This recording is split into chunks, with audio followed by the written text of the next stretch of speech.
Sir, आपका जो बृहत्त्रयी पर सारी उपलब्ध टीकाओं का जो वाचन चल रहा है, तो आपका मतलब उसके प्रति क्या मंशा है आपकी? अम, इस वर्ष मैंने शुरुआत में जो हम रेजोल्यूशंस करते हैं, तो मेरी ऐसी इच्छा थी कि जितनी उपलब्ध टीका है अपनी बृहत्त्रयी की और अन्य भी ग्रंथों की, तो उसमें से जितनी पढ़कर हो सकती है उतने आगे के 2 वर्षों में वो पूर्ण करने की। एटलीस्ट एक बार उसको पढ़ना तो चाहिए, फिर आगे समझना और उसका और सखोल अध्ययन या आगे का स्तर होता है, पर एक बार उसको पढ़े तो सही। इसलिए मैंने ये सारी जितनी टीका है उसको क्रमशः पढ़ने का मैंने प्रारंभ किया है। और उसको मैं इस प्रकार से पढ़ रहा हूँ कि क्लिनिक में एक टीका पढ़ता हूँ मैं। अभी जेट मेरी पूरी हुई। कॉलेज में जब रहता हूँ तो मैं दास पंडित की टीका अष्टांग हृदय पर की वो पढ़ रहा हूँ ऐसे। और घर पे जब होता हूँ और जब समय मिलता है या सुबह का जो अध्ययन है, तो वहां मैं अभी हरान चंद्र चक्रवर्ती जो सुश्रुत संहिता पर है वो पढ़ रहा हूँ। तो एक साथ में थोड़ा थोड़ा करके और अलग अलग टीका तो आगे के समय में वो मेरे पूरे होंगे ऐसा मुझे लग रहा है। तो सर, अभी तक आपका मतलब कौन कौन सी टीकाएं पढ़कर हो गई है? अ, आज तक मेरा जितना अध्ययन हुआ था उसमें चक्रपाणी टीका मेरी धर्माधिकारी सर के मार्गदर्शन में ही 2-3 बार पढ़ के हुई थी। डल्लन 1-2 बार पढ़ के हुई है। अरुण दत्त हेमाद्री भी संपूर्ण पढ़ के हुई है। शिवदास सेन पढ़ के हुई है चरक संहिता पर। इंदु टीका अष्टांग संग्रह की मेरी पूर्ण पढ़ के हुई है। माधव निदान की दोनों टीका है, मधुकोश और आतंक दर्पण, ये दोनों पढ़ के हुई है। शारंधर की दीपिका पढ़ के हुई है। और चक्रपाणी की सुश्रुत पर जो भानुमति टीका है वो मेरी पढ़ के पूर्ण हुई थी। जब ये इस जनवरी महीने से मैंने टीका पढ़ने का प्रारंभ किया, तो एक बार मैंने वो जो मेरी टीका है उसको एक बार रिफ्रेश, एक बार उनको ये कर लिया। और बाद में फिर मेरी अष्टांग हृदय पर जो इंदु की टीका है शशिलेखा, जो अभी हाल ही में पब्लिश हुई है, वो मेरी पढ़ के पूर्ण हुई। फिर अष्टांग हृदय पर ही परमेश्वर टीका है वाक्य प्रदीपिका नाम की, वो मेरी पढ़ के पूर्ण हुई। और अभी मैं जेट टीका आज ही मेरी पूर्ण हुई है। और साथ में दास पंडित और हारान चंद्र चक्रवर्ती मैं पढ़ रहा हूँ, लेकिन आज जेट मेरी पढ़ के पूर्ण हुई। तो सर, जेट आपकी पढ़ के पूर्ण हुई, तो उसके अंदर कुछ विशिष्ट संदर्भ या फिर उसके बारे में आप कुछ बताना चाहेंगे? जी, जेट पढ़ने का मेरा मानस 2 साल से था।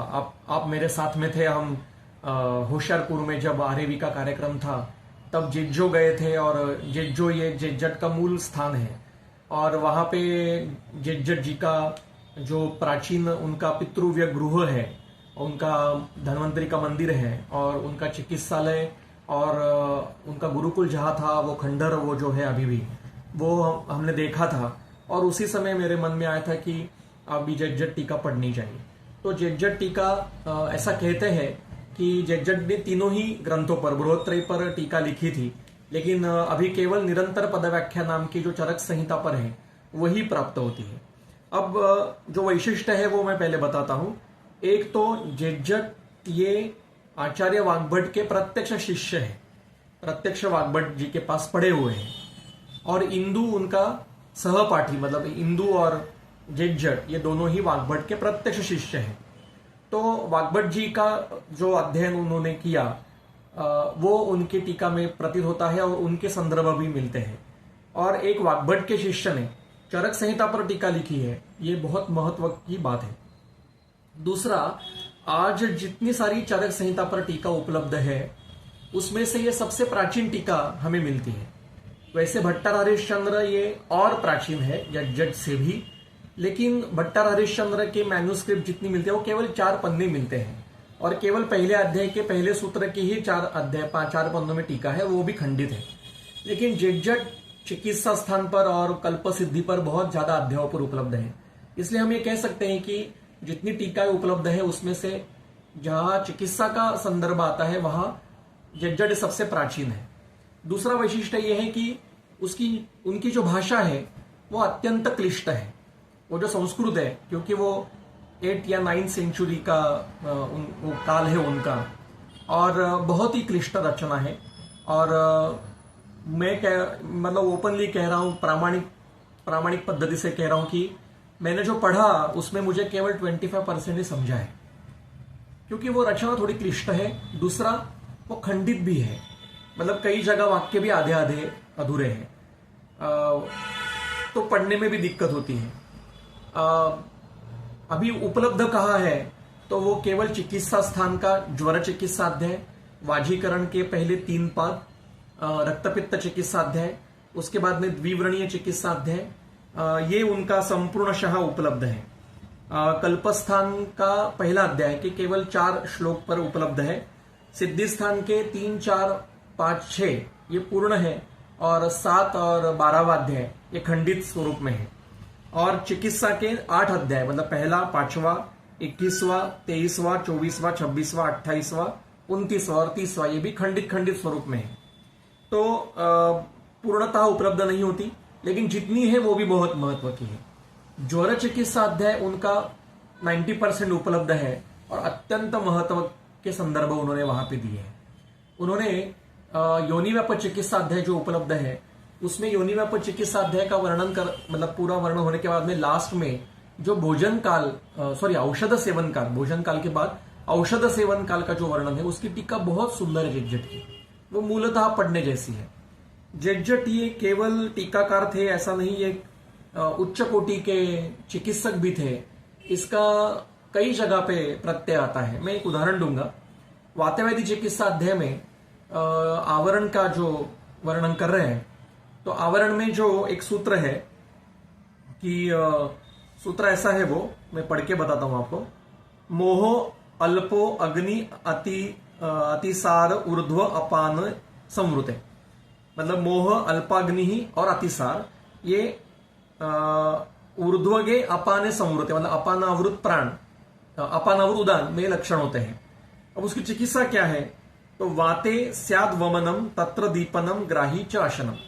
तो ऐसे जब आवरण होता है वायु का, तब उसमें वमन, दीपन, ग्राही ये चिकित्सा करनी है। अब ये करने के बाद में एक कोई अगर सामान्य विद्यार्थी भी है, उसके मन में आएगा कि वमन भी बोला है, ग्राही चिकित्सा भी करने के लिए बोली है, और दीपन भी बोला है, तो ये कैसे हो सकता है। तो जज्जट टीका लिखते हैं कि वो टीका ऐसे करते हैं कि अत्र नैक कालम, मतलब वमनम दीपनम संग्रहणम यथावस्थम नैक कालम, मतलब ये अवस्थानुरूप करने हैं। जहां इस आवरण के अवस्था में जहां वमन योग्य रुग्ण होगा, उसको वमन से वो ठीक करो। जहां ग्राही चिकित्सा करने की, ग्राही भोजन देने की आवश्यकता है, वहां वो दो, और जहां दीपन करने की आवश्यकता है, वहां दीपन करने की प्रयास करो। तो ये एक काल में करनी नहीं, ये अवस्थानुरूप है। या तो पहले दीपन करके, फिर उसको उत्क्लेशित करके, फिर वमन करके, फिर आगे जाकर ग्राह्य, ये अवस्थानुरूप करना है। तो ये कोई चिकित्सक ही लिख सकता है, जिसने प्रत्यक्ष रुग्ण इस प्रकार से ठीक किए हो, वही लिख सकता है। तो ये जेजेट का वैशिष्ट्य है। तीसरा उनका जो और एक वैशिष्ट्य है, वो है कि उनका ये अत्यंत प्राचीन टीका है, 8वीं शताब्दी में लिखी हुई टीका है। तो जब वो टीका लिखते हैं, तो उनके पहले के जो टीकाकार या उनके पहले के जो ग्रंथकार है, उनका वो रेफरेंस देते हैं। चक्रपाणी का काल ये 11वीं शताब्दी है। बाकी के टीकाकार तो बहुत आधुनिक है, चरक के 19वें, 17वें, 18वें शताब्दी के हैं। डल्लन 13वीं शताब्दी का है। तो वो बहुत तुलना में जेटजेट उनसे प्राचीन है। तो जेटजेट ने जिन जिन लोगों का संदर्भ दिए हैं, वो आज संहिताएं हमारे पास नहीं है। जैसे आषाढ़ वर्मा है, शिव है, एक काश्मीर के सेंधो नाम के वैद्य थे जिन्होंने चरक पर टीका लिखी थी, ऐसा उन्होंने कहा है। फिर क्षारपाणी है, पराशर है, हालित है, भालुकी है, दारुआ है, भोज, भेल, जतुकर्ण, खरनाद, भट्टार, हिमदत्त नाम का टीकाकार, स्वामीदास, वार्तिक नाम की टीका लिखी थी क्षीर स्वामी दत्त जी ने, जो आज नहीं मिलती है, उसका रेफरेंस मिलता है। वैष्णव नाम का टीकाकार था, चेल्लद नाम के टीकाकार है, समाप्ति नाम की टीका चरक पर थी, उनका समाप्तिकार। ऐसे टीकाकारों का संदर्भ जेटजेट की टीका में मिलता है। ये हमारे लिए बहुत एक बड़ा ट्रेजर है, और इसलिए इस प्रकार से सारी टीकाओं का उत्खनन करके, उनको संकलित करके संदर्भ ढूंढने चाहिए। चौथा ऐसा है कि टीकाकार जो लिखेगा, वो क्या लिखेगा? जो अनुभव उसने किए हैं, जो अध्ययन उसने किया है, वही टीका लिखेगा। आज जिस प्रकार से अध्ययन होता है, उसके बाद में जो अनुभव कोई वैद्य लेगा, तो जाके वो उसके ऊपर बात कर सकेगा। जब कोई टीका लिखता है संस्कृत में, तो ये बहुत बड़े प्रकांड विद्वान होते हैं और चिकित्सक भी होते हैं। जो चिकित्सक नहीं है, वो संहिताओं पर टीका नहीं ले सकता। इसलिए जेजट का मैं प्रत्यक्ष चिकित्सालय देख के आया हूं। आज खंडर है, लेकिन उनकी कुल की परंपरा चल भी रही है आज। जो पंजाब में डॉक्टर वैद्य वात्सायन नाम के, गौहर वात्सायन, और उनके पिताजी बहुत बड़े वैद्य हैं, वो सारे जेजट के वंशज ही हैं।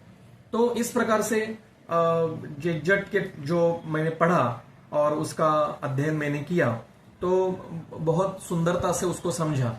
जेजट का जो गांव है, जेजो नाम का गांव है, वो पंजाब और हिमाचल प्रदेश के बॉर्डर पर है, सिल्क रूट पे है। बहुत सुंदर गांव है।